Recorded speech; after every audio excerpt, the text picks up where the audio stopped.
بسم الله الرحمن الرحيم يا حبيبي يا محمد يا نبي سلام عليك يا رسول سلام عليك نحمده ونصلي ونسلم على رسوله الكريم اما بعد فاعوذ بالله من الشيطان الرجيم بسم الله الرحمن الرحيم الصلاة والسلام عليك يا سيدي يا رسول الله وعلى آلك واصحابك يا سيدي يا حبيب اللہ۔ آج کی اس ویڈیو میں آپ اذان اور اقامت میں جو فرق ہیں اس حوالے سے چند باتیں سننے کی سعادت حاصل کریں گے۔ پانچوں نمازوں کے لیے اذان کہنا یہ سنت موقدہ ہے۔ فجر، ظہر، عصر، مغرب اور عشاء، ان پانچوں نمازوں کے لیے اذان سنت موقدہ ہے۔ اسی طرح نماز جمعہ کے لیے اذان کہنا یہ بھی سنت موقدہ ہے۔ اب اذان اور اقامت میں کن باتوں میں فرق ہے؟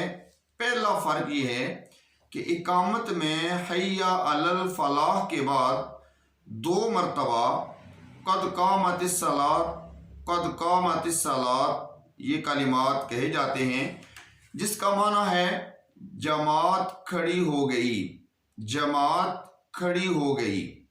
تو اذان میں حی علی الفلاح کے بعد قد قامت الصلاۃ نہیں کہا جاتا۔ تو یہ پہلا فرق ہے اذان اور اقامت میں، کہ اقامت میں حی علی الفلاح کے بعد قد قامت الصلاۃ 2 مرتبہ یہ کلمات پڑھے جاتے ہیں۔ دوسرا فرق ہے اذان اونچی آواز سے دی جاتی ہے۔ جب بھی آپ اذان سنیں آپ دیکھتے ہیں کہ محلے کے اندر مسجد ہے تو اس اذان کی آواز پورے محلے کے اندر سنی جا رہی ہوتی ہے۔ اگر گاؤں کے اندر مسجد ہے تو پورے گاؤں کے اندر اذان کی آواز پہنچ رہی ہوتی ہے۔ اس کے مقابلے میں اقامت کی آواز پست ہوتی ہے۔ اقامت کی آواز صرف مسجد کے اندر جو نمازی موجود ہیں وہی سن رہے ہوتے ہیں کہ اب جماعت کھڑی ہو گئی ہے تو اس کے لیے اقامت کہی جا رہی ہے۔ تو یہ دوسرا فرق ہے اذان اور اقامت میں، کہ اذان اونچی آواز سے کہی جاتی ہے اور اقامت پست آواز سے آہستہ آواز میں کہی جاتی ہے۔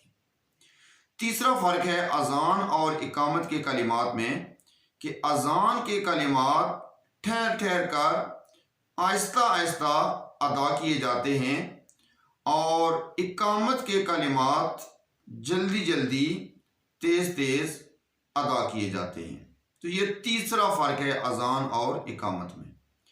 اور چوتھا فرق ہے اذان اور اقامت میں، کہ اذان میں مؤذن اذان دینے والا اپنے ہاتھوں کی انگلیاں اپنے کانوں میں ڈالتا ہے اور کانوں میں ڈال کر وہ اذان دے رہا ہوتا ہے، جبکہ اقامت میں جو مکبر ہے، تکبیر کہنے والا ہے، اقامت کہنے والا ہے، وہ اپنے ہاتھوں کو اسی طرح چھوڑ دیتا ہے، کانوں میں انگلیاں نہیں ڈالی جاتی۔ تو یہ 4 فرق ہیں اذان اور اقامت میں، جس سے آگاہی مؤذنین اور مکبرین دونوں کو ہونی چاہیے۔ عام لوگوں کو بھی اس حوالے سے معلومات ہونی چاہیے۔ اللہ تعالیٰ سے دعا ہے اللہ تعالیٰ مجھے اور آپ کو نیک اعمال کر کے اپنی آخرت سنوارنے کی توفیق عطا فرمائے۔ اللہ تعالیٰ اس عمل کو، نیک اعمال کو ہمارے لیے کل قیامت کے دن صدقہ جاریہ بنائے۔ وما علینا الا البلاغ المبین۔